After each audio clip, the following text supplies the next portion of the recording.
Once your job is complete, make sure you've marked it as ready to invoice, as shown in our back costing video. You'll then find the job sitting in the invoicing column. To get started, open the job card and click the invoicing button under the Tools section on the left-hand side.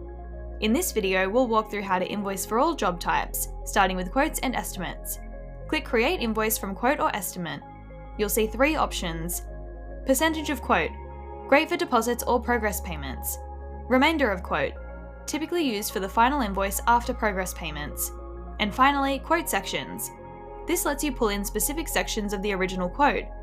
Tick Select All to invoice everything, or choose individual sections to invoice in stages. Once you've made your selection, click Add to Invoice in the bottom right to open your draft. If the job is a charge up, you'll see a Quick Invoice button instead. Clicking this will automatically create a draft invoice with all the costs added to the job so far, since you're not pulling items from a quote or estimate.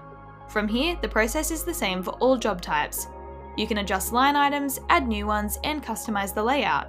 If you've used quoting in Fergus, the invoicing experience will feel very similar. To add a new line item, just type it in the Add a Line Item field and press Enter. Enter the cost price, sell price, and quantity. If you have a price book, you can search for items and have prices populate automatically instead. Want to combine multiple line items into a single line? Tick the items you want to group together. Go to Bulk Actions, Combine to one line, and give your line item a name. Customers will only see the combined line item, but you'll still see the full breakdown in the black box. Click Preview Mode to see what the customer will see. Use the pencil icon to choose which details to show. For example, hide individual prices and just show the total. When you're happy, click Approve. Once approved, invoices can't be edited, so make sure everything's final before clicking. Tick the checkbox on the left to let Fergus know the job is fully invoiced for. If this is a progress payment, leave it unticked. Click Approve an email to send it to your customer.